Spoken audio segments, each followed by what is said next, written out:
Bueno, amados hermanos, como ustedes sabrán, el martes 10 de marzo regresé de Estados Unidos, por eso ahora estoy en cuarentena en mi casa, siguiendo los encargos de la Organización Mundial de la Salud, de nuestro presidente Alberto Fernández y sobre todo de mi conciencia, obviamente, como cristiano. Los expertos nos dicen que a diferencia de otros virus, el COVID-19 tiene una tasa de mortalidad muy baja, pero una de contagiosidad muy alta. Por tanto, con miras a frenar la proliferación de este virus, es que hemos decidido, como ustedes saben, suspender nuestros cultos y demás actividades presenciales de nuestra iglesia por tiempo indefinido. La pregunta que ha surgido en mi corazón, en el corazón de otros tantos hermanos que no lo he expresado es, ¿hemos hecho lo correcto? Bueno, por supuesto que creemos que sí, por eso hemos tomado la decisión, pero les voy a dar 3 razones en este video que justifican nuestra convicción. En primer lugar, creemos que hicimos lo correcto por la gloria de Dios.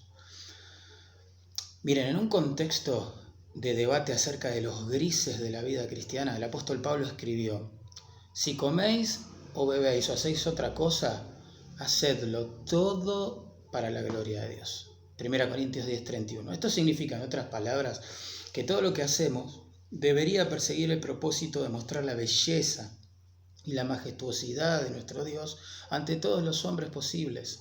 No hacer nada que estorbe, ¿sí?, esa manifestación de su belleza delante de los hombres. Por eso el verso siguiente dice: no seáis tropiezo ni a judíos ni a gentiles ni a la iglesia de Dios.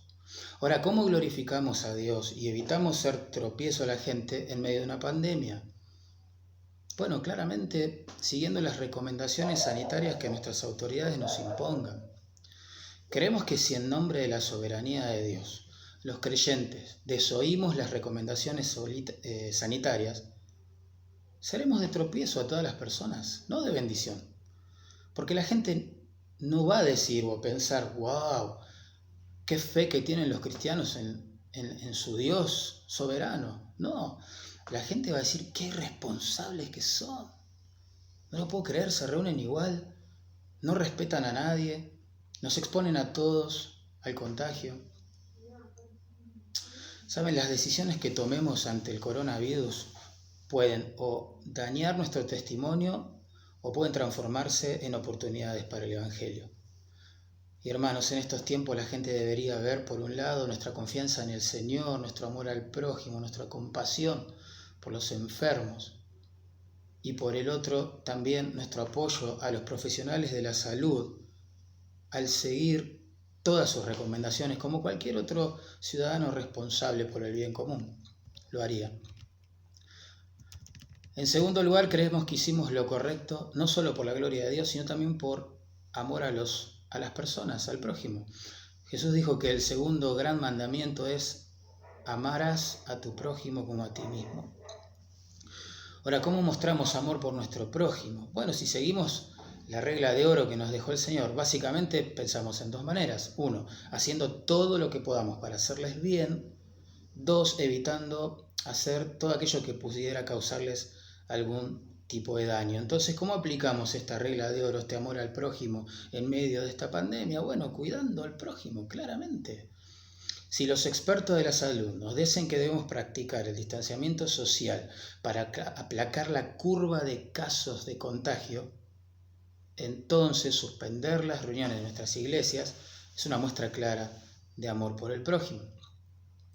Otra manera de amar al prójimo en tiempos de pandemia es evitando distribuir información falsa o confusa. Por tanto, hermanos, nuestro consejo es distribuir únicamente la información oficial proveniente de organismos de salud pública o mundial.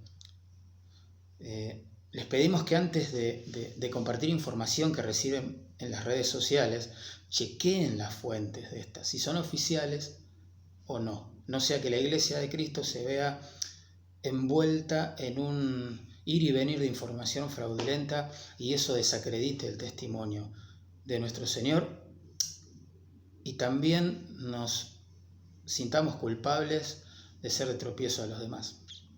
En tercer lugar, creemos que hicimos lo correcto al suspender nuestras reuniones, no solo por la gloria de Dios y el amor al prójimo, sino también por el respeto, la sumisión que les debemos a nuestras autoridades.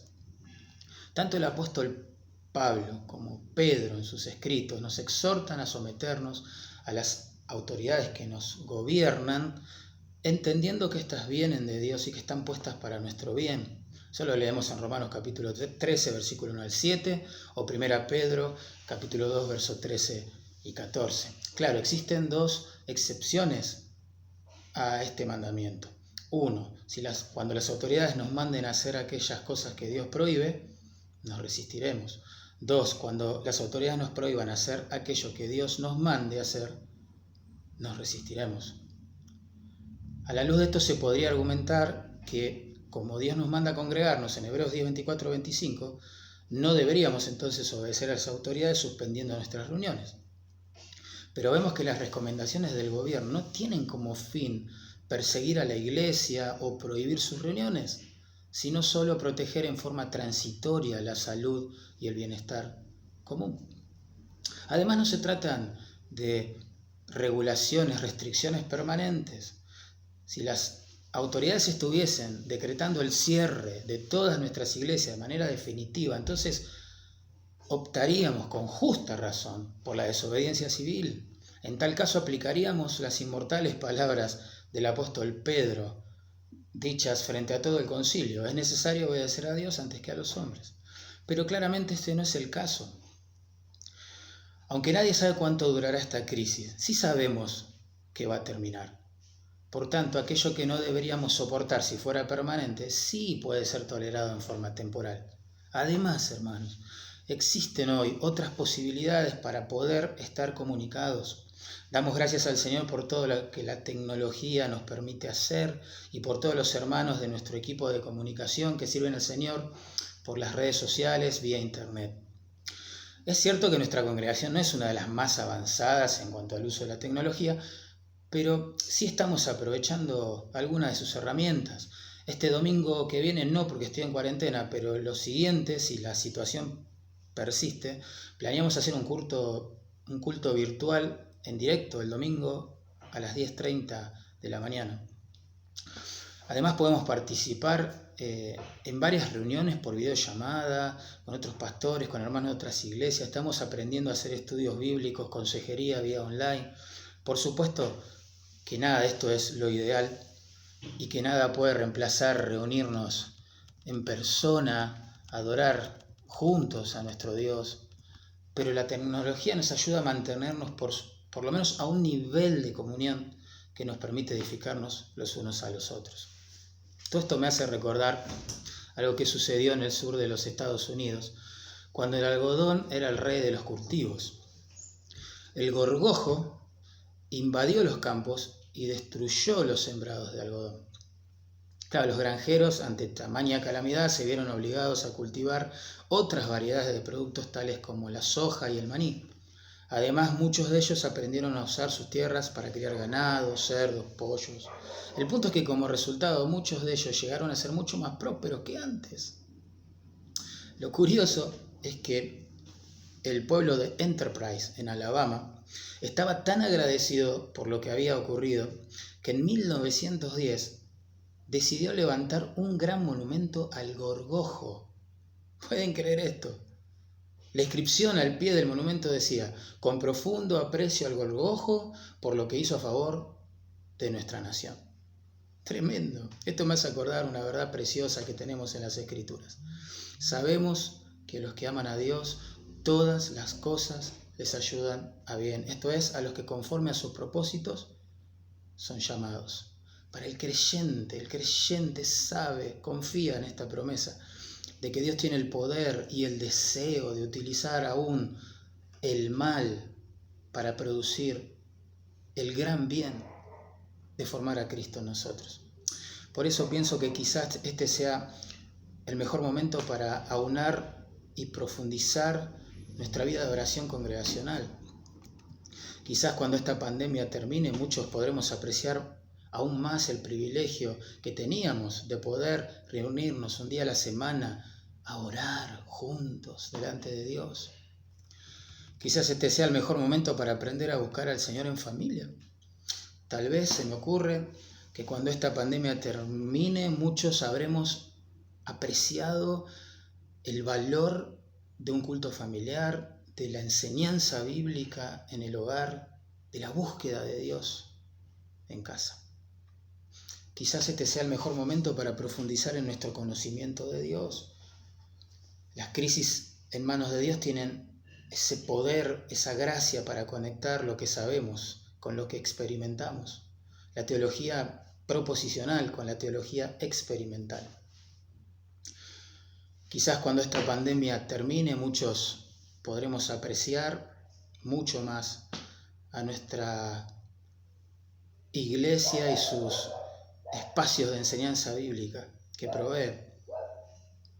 Se me ocurre que quizás este sea el mejor momento también para apreciar y valorar la comunión, la cercanía, el compañerismo con la iglesia local.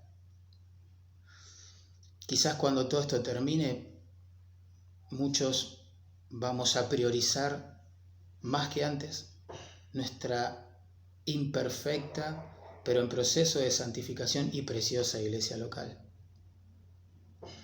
Quizás este sea uno de los mejores momentos para dar un buen testimonio del Evangelio como creyentes. Porque cuando esta pandemia termine, muchos de nosotros quizás vamos a poder dar mayor valor y prioridad en la agenda a la evangelización personal. Vamos a apreciar y valorar aún más la libertad que tenemos en nuestro país de poder predicar en las calles. Quizás nos sumemos a los ministerios evangelísticos que tenemos en nuestra iglesia. No lo sé. Lo que sí sé, como percibí esta semana en muchos de los comentarios de los hermanos, que Dios está usando este virus para recordarnos algunas cosas esenciales. En primer lugar, que Él es soberano. Dependemos total y completamente de Él.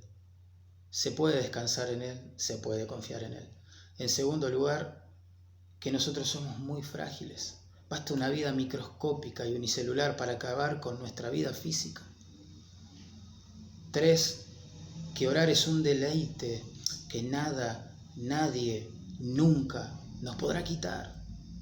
4, que la Biblia es un tesoro, es alimento, es oxígeno, es sol, es agua, es pan.